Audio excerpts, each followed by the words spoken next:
Good morning, world. Um, okay, it's 7:40. So there were a few things I wanted to share with you, feature me um, about yesterday. Yesterday was a kind of like tough day. Okay day, but tough day, I would say. It's hard to explain, but well, I'll start with what happened at school. Well, I mean, you probably don't even remember if you watched this if you're like 70 something. But anyway, so you were at school yesterday and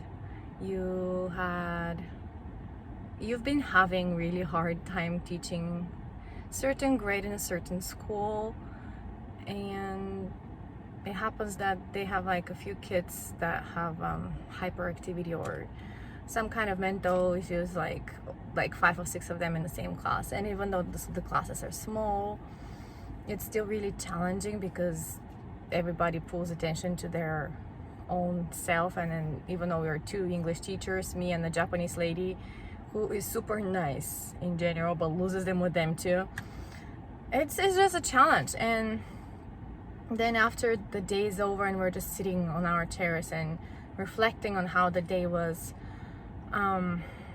she goes, my coworker, that we co-teach together, but mostly her because she explains things in Japanese to the kids. She opened up and she said, well, by the way, one of those girls that is a troublesome girl, like doesn't want to sit down in the chair and just goes around and talks to other kids and doesn't listen to us much, or if she does, in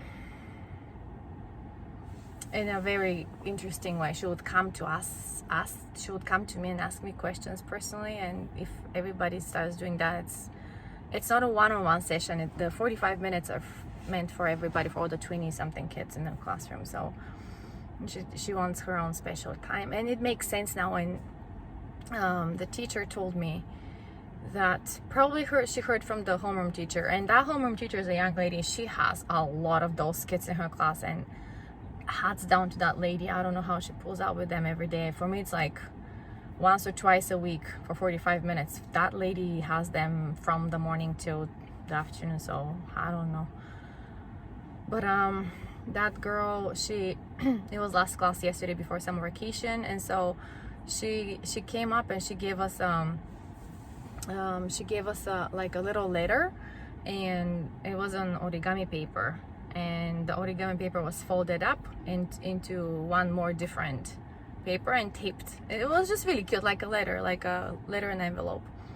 And so she gave it to us, and we were kind of surprised. And then my coworker gave her a sticker because she likes stickers, I guess. I don't really believe in rewarding stickers, and like that's not just me. Other teachers do that. I don't.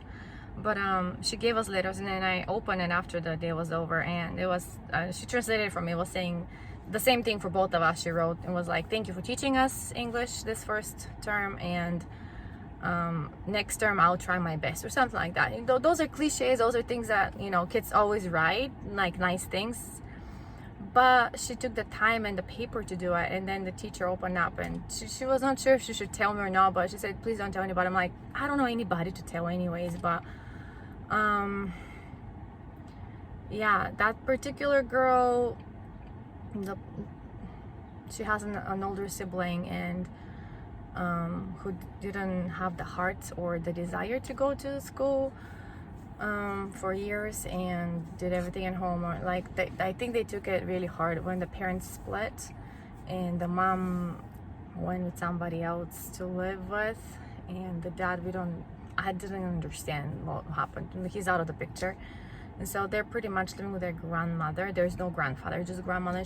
And the teacher said she's over 65, so she lives on a very meager pension, and so they cannot really have everything that the other kids have. So they crave attention, they probably want materialistic things as well, because they're kids, kids want things. And so it was really hard to deal with that, to hear that. And then I noticed that girl particularly has like really short skirt. Like usually the school uniform has a skirt and a white t-shirt, and the skirt has like those, what do you call them, those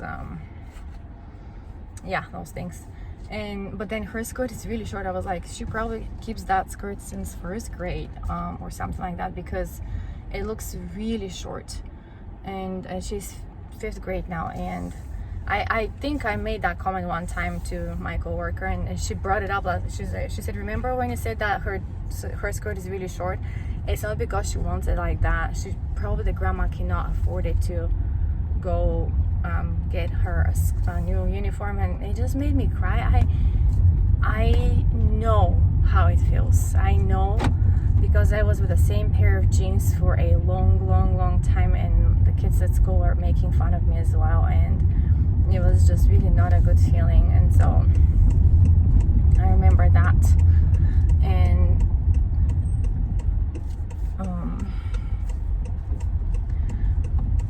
it was not fun. You have to bow here because people make you way and stuff. You always have to bow here for everything, but it shows appreciation. And so yeah, I just went home with a heavy heart, and I've been thinking about that girl since yesterday, and what she has to put up with every day. And she's just this cheerful person. Like, she's always like, she craves attention, so she's just nice to everybody. And I don't know, I just hope the best for her in life. But usually kids like that, they show up like the friendly, beautiful, friendly, cute face, but like inside is dark, and it hurts. And there are a lot of them like that in that school. Apparently a lot of kids are like that. And I know from personal experience that kids take it to heart when parents split, and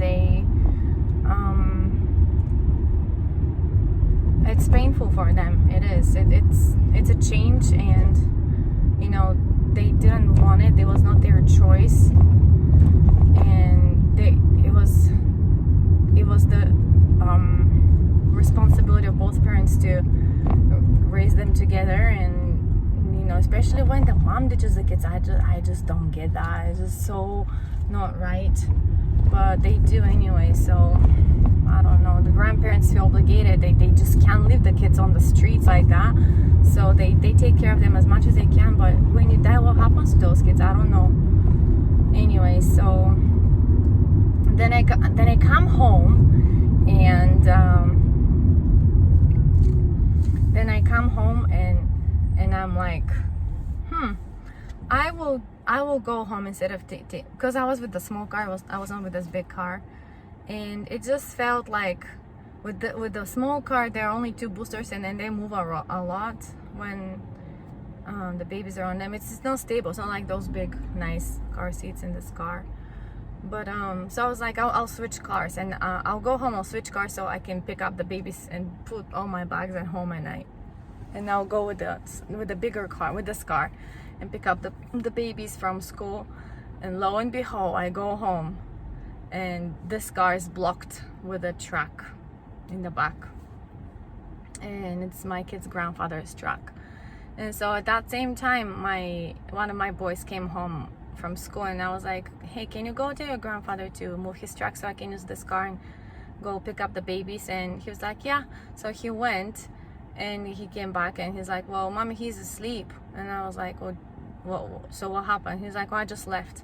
I was like, well, okay, that's fine. I just grabbed the 2 umbrellas of the babies and grabbed my umbrella, and when I was like, it's okay, I'll put everything in their big white bag that all the backpacks that they have and their thermoses, and I put in this white bag, huge white bag.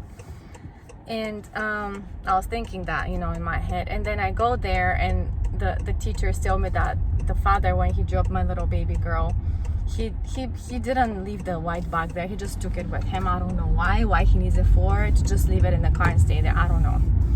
But I was like, so I have to bring 2 little backpacks, one of each on my shoulders.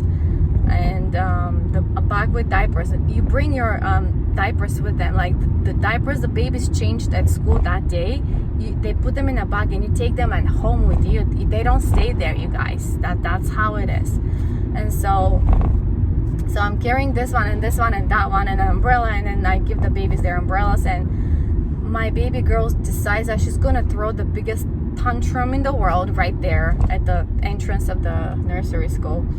And then other people come up to, pick up their kids, and they're like, it's like hard, it's hard, huh? And I was like, just get out of my head. Just get out of my sight. I don't want to see people right now. And when you're in it with this baby with a tantrum, you don't want to talk to anybody, right? Yeah, that's how I felt. And most of the time when we walked home, she was crying and stopping, and I had to literally drag her to walk with me in the rain. And then after that, of course, I just put them straight into the bathroom to shower them, because we were wet, kind of, because rain, umbrellas, not umbrellas, and baby boy decides this umbrella is too heavy for him to carry, but he carried it, poor thing, with 2 hands. He carried it. And baby girl at the end, she just grabbed my hand and she just started like and walking like that. And we made it home. But I was like, look at how interesting things happened. How things happen always, that it has to be the hardest way, when I should have just brought them home in the small car and just but I think things happen sometimes they happen for a reason, and there was a reason why that had to happen to me yesterday. Maybe I had to learn something about my baby girl and stuff like that. But yeah, oh my gosh, I have to park my car the freaking weird way again. But this is my last day of school before summer vacation hits, so it should be okay.